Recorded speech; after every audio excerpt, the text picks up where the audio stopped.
Тече истрагата за автобуската несреќа во Бугарија, во која загинаа 45 македонски патници, меѓу нив и 12 деца.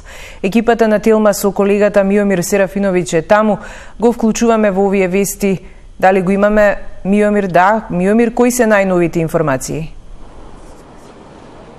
Па да, Алиса, како што кажа истрагата, во тек се вршат увиди, се врши обдукција на телата на загинатите патници. Ние се наоѓаме овде пред болницата Пирогов во Софија, каде се наоѓаат 7 преживеани.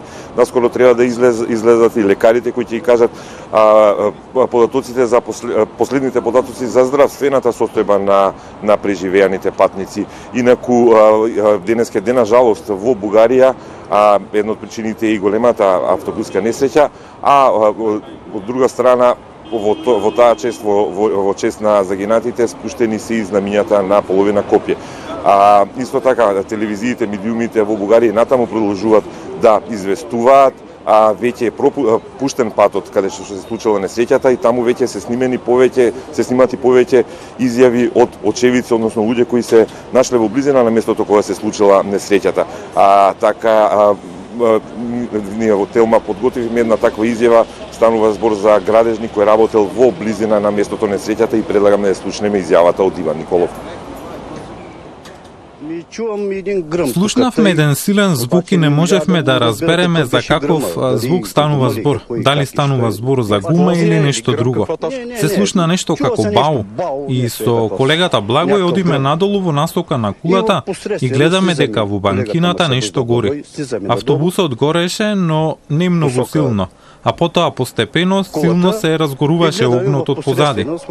Ние се доближивме до автобусот и сакавме да помогнеме, но не можевме. Имаше многу чад и слушавме ужасно викање, повици, врисоци.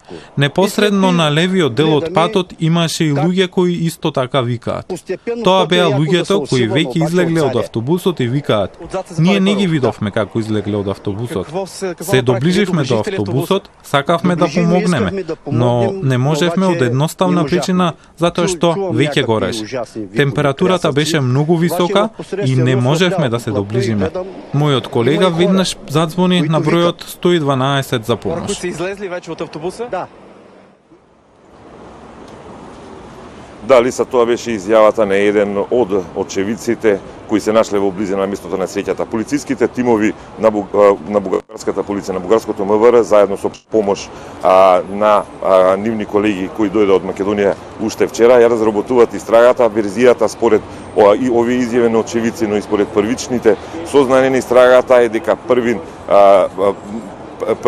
автобусот ударил во банкината на средина на автопатот, потоа пукнала гумата и на крај автобусот се запалил и горел од предната страна кон задната изгорел целосно. Во тек се обдукции на телата на загинатите, според нашите информации извршени се обдукции на повеќе од 20 загинати патници, а исто така се подготвува, судската медицина се подготвува и за идентификација на телата на загинатите.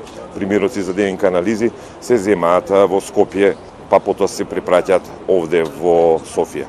Алиса? Миомир, ти благодарам, ти остануваш таму и доколку имаме и информација за тоа како се чувствуваат денеска 7 теми на кои ја преживеа оваа трагедија, ќе те вклучиме и во наредните вести.